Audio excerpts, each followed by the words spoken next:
start refraction of light. ठीक, तो reflection वाला पार्ट हो गया हमारा complete. Now we have to start refraction, right? So along with numericals on spherical mirrors, everything we have completed in last lecture. Good evening. Good evening dear, good evening. आज start करते हैं refraction. Refraction से refraction क्या होता है? What is refraction? As I said, we expect light to travel along straight line path. ऐसे light जा रही है, we expect it to travel along straight line path. We don't expect it to bend or change its path या deviate from its path, right? आपको लगता है इसको deviate होना चाहिए अपने path से? लाइट है तो obviously in higher syllabus you'll study that it bends from its path, but जब तक हम एक रे ऑफ लाइट की बात कर रहे हैं तो रे का डेफिनेशन ही वही है, स्टेटमेंट ही वही कि ray moves along straight line path. तो रे तो बेंड नहीं होना चाहिए, it should travel along straight line path, right? And चलता भी है. We call it rectilinear motion. But मान लो यहाँ पे एक मीडियम है और यहाँ कोई दूसरा मीडियम है, तो जब लाइट एक मीडियम से दूसरे मीडियम में जाती है, it deviates from its path.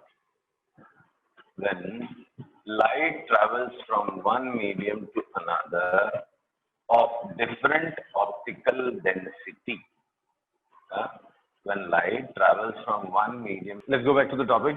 So if light travels from one medium to another of different optical density, it leaves its path, it deviates from its path, right? या तो ऐसा घूम जाता है या तो ऐसा घूम जाता है, following certain laws.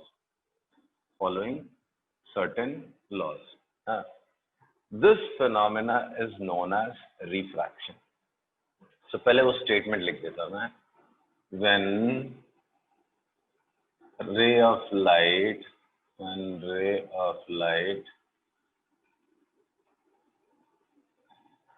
travels from one medium to another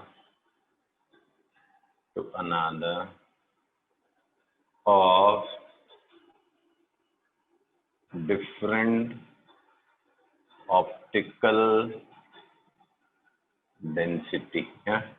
When ray of light travels from one medium to another of different optical density. इसका मतलब इसके बाद समझाऊंगा. It deviates or bends from its path. It deviates from its path. Right? This phenomena is known as following certain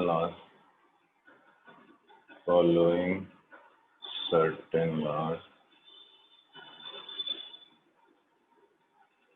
This phenomena is known as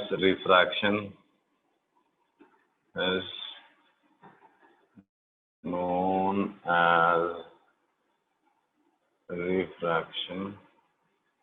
And laws are known as laws of refraction. ठीक है, तो सबसे पहले आपको introduce कर दिया मैंने refraction क्या. ठीक है, so what is refraction? When ray of light travels from one medium to another of different optical density, अलग अलग optical density है दोनों का, it deviates from its path following certain laws. This phenomena is known as refraction, and laws are known as laws of refraction. ठीक है, तो अभी इसी की छोटी छोटी चीजें और बताऊंगा. ऑप्टिकल डेंसिटी वर्ड बड़ा वास्ट है, इसको थोड़ा बाद में देखेंगे. पहले बेंडिंग किधर होती है?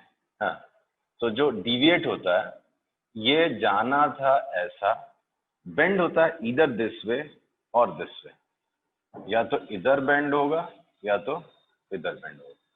तो डिपेंड करता है कहाँ से कहाँ जा रहा है. हाँ, तो ये पॉइंट है, पहला आपको याद रखना है. इफ रे travels from rarer medium to denser, rarer to denser medium, it deviates or it bends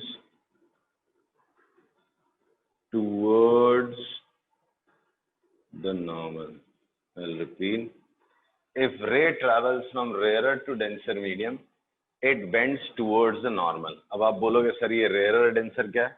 ये अगले टॉपिक में आपको समझ में आएगा. जस्ट बोल रहा हूँ, rarer मतलब एयर हो गया, denser मतलब जैसे वाटर हो गया. So if it is traveling from air to water, so if it travels from rarer to denser, it will bend towards the normal. अब आप बोलोगे नॉर्मल क्या है? नॉर्मल भी आपको आगे चल के पता चलेगा क्या है. वैसे आपको पता ही है, रिफ्लेक्शन में आपने पढ़ रखा है. So this is the normal. Ray of light was supposed to travel along this path, but if this is rarer medium, this is denser, it will bend towards the normal. And if this was denser, this was rarer, so it will bend away from the normal, right?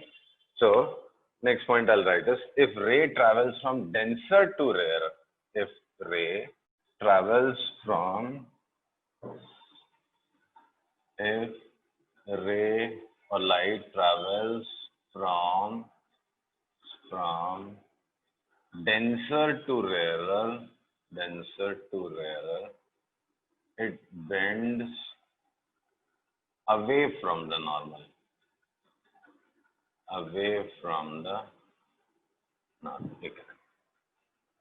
ठीक है. आ रही बात समझ में? ये वापस explain करूं?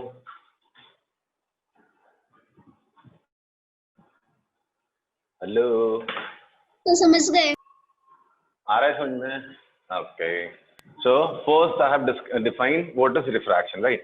So what is refraction? Refraction is a phenomena where when light travels from one medium to another of different optical density, it deviates from its path, right? This phenomena is known as refraction. Okay. Now bending जो होती है वो किधर होती है? भाई सीधा जा रहा था, अपने रास्ते से भटकने वाला है, बट भटक के जाएगा किधर? तो या तो इधर भटक के जाएगा या तो इधर. इधर कब जाएगा? If it was travelling from rare medium to denser. इधर कब जाएगा? If it was travelling from denser to rare. Clear? Okay. Now सी,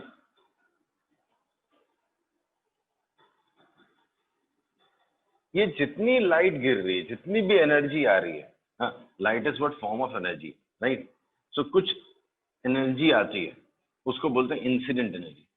पूरी की पूरी कभी रिफ्रैक्ट नहीं होती. Part of it gets reflected from the same medium, right? इसी में वापस थोड़ी सी रिफ्रैक्ट हो जाती है. तो रिफ्रैक्शन कंप्लीट नहीं होता है, right? Not all energy which is incident on the surface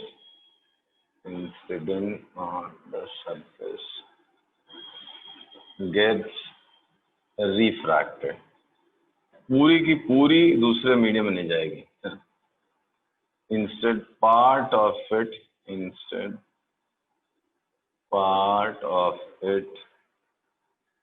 gets reflected. Part of it gets reflected in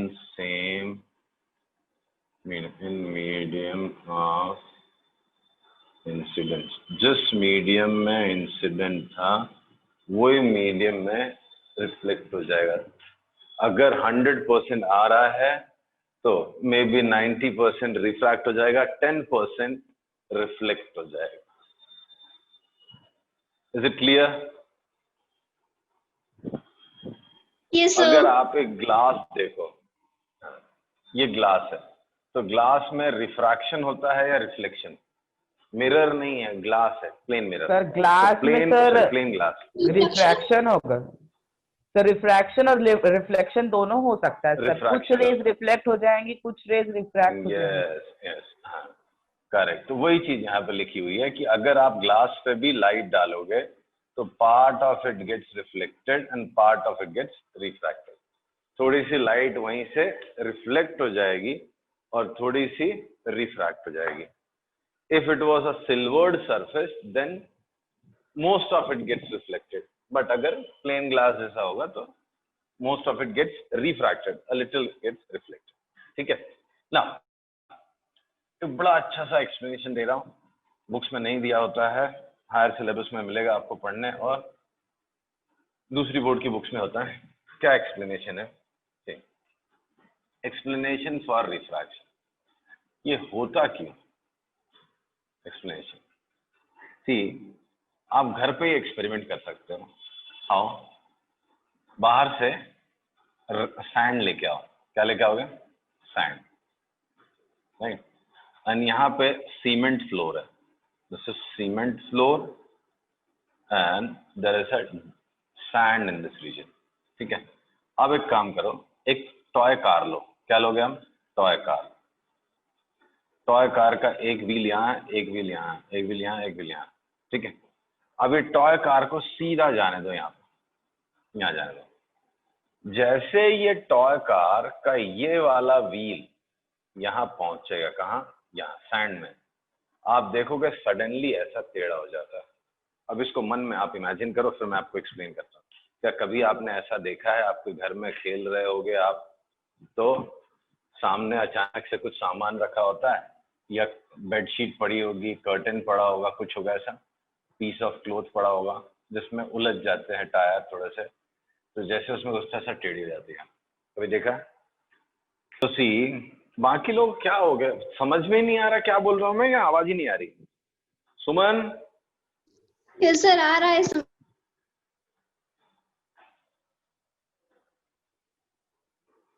Priya? Yes sir, समझ में आ गया।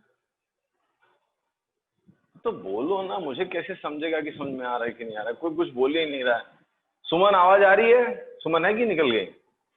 सर आ रही है आवाज। सर आ रही है आवाज। हाँ तो बोलो ना, रिस्पॉन्ड तो करो। कोई रिस्पॉन्ड नहीं करता, ऐसा लगता है सब लोग बाहर निकल गए। तो इधर से कार आ रही है, टॉय कार है, ये जैसे ये सैंड वाले रीजन में, यहाँ पे स्पीड कार की कम हो जाती है, तो the moment this car enters the sand, bend हो जाता है। जाना था सीधा, अगर यहाँ मीडियम नहीं चेंज होता था, यहाँ पे स्पीड उसकी कार की नहीं चेंज होती थी, तो स्ट्रेट जाता था, बट जैसे एंटर करेगा ऐसे घूम जाएगा।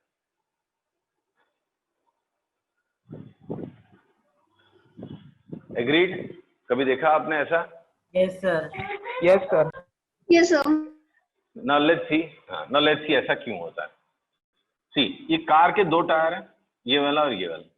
ये टायर कहाँ पहुंच गया? This tyre is now on sand surface, और ये कहाँ है? ये नॉर्मल सरफेस पे। तो इधर पे जो एंटर कर गया, इसके आगे बढ़ने का स्पीड सेम रहेगा या कम हो जाएगा? कम हो जाएगा। सर कम हो जाएगा। कम हो जाएगा। तो ये एंड यहाँ पहुंचते ही स्लो हो जाएगा, और ये एंड फास्ट है, ऐसे बेंड हो जाएगा। ठीक, ये दो सरफेसेस हैं, ये ऐसे पहुंचा, ये एंड जैसे एंटर करता स्लो हो गया, और ये तेजी से आ रहा है, ये धीरे धीरे जा रहा है, ये तेजी से जा रहा है। जाना था ऐसा, ऐसा हो जाए नहीं? Yes sir. So this is what I say is bends from its path, deviates from its path, ऐसा जाके ऐसा हो जाता है। यही एक्चुअल में रिफ्रैक्शन में होता है। ये हायर सिलेबस में आपको पढ़ने मिलेगा। जैसे ही लाइट इधर पहुंचती है, ये लाइट एक सिंगल रे की तरह एक्सप्लेन नहीं करते वहां पे, इसको एक वेव फ्रंट बोलते हैं। इग्नोर करना, ज्यादा नहीं समझना आता। कार वाला एग्जांपल आपको समझना जरूरी है। This gives you a feel, यहाँ यार बेंड हो रहा है। ठीक है, तो ऐसे जा रहा था, सैंड में स्पीड सैंड की ज्यादा कम हो गई, तो ये तो स्लो जा रहा है, ये वाला फास्ट हो गया, तो ये तो नेचुरली बेंड हो ही जाना है, तो ये हो जाता है बेंड। ठीक है, यस सर। समझा? Yes sir. यहाँ पे स्पीड कम थी, ज्यादा थी, स्पीड इज मोर, और यहाँ पे स्पीड इज लेस, तो कैसे बेंड होगा? ऐसा या ऐसा? इट विल डिवेट दिस वे और दिस वे। किधर जाएगा? ये 1 है, ये 2 है, बताओ 1 के साइड में जाएगा या 2 के साइड में? सर 1। 1 की तरफ जाएगा। क्यों? क्योंकि ये वाला एंड स्लो हो गया ना, तो ये तो तेजी से जा रहा है और ये धीरे धीरे जा रहा है। अगर कहीं उल्टा हुआ होता, यहाँ पे स्पीड कम होती और यहाँ पे स्पीड ज्यादा होती, तो किधर बेंड होता? 2 टू की तरफ। बाय, ऐसे जा रहा है, इधर स्पीड ज्यादा, तो ये एंड तेज है, तो ऐसा घूम जाएगा। ये एंड तेज है, तो ये बेंड हो जाएगा। समझा? Yes, sir. Yes sir. तो ये देखो, जब ये नॉर्मल थी, जानी थी ऐसी, जब ये रेयरर था, ये डेंसर। जहां पे स्पीड ज्यादा होती है उसको रेयरर बोलते हैं, जहां स्पीड कम होती है उसको डेंसर। वो अगले टॉपिक में एक्सप्लेन करूंगा। सो जब रेयरर से डेंसर जा रहे थे तो कार नॉर्मल की तरफ मुड़ गई। जब डेंसर से रेयरर में जा रहे थे, यहाँ स्पीड कम, यहाँ स्पीड ज्यादा है, जब डेंसर से रेयरर में गए थे तो ये एंड फास्ट हो गया, तो अवे फ्रॉम नॉर्मल डिविएट हो गया। So if from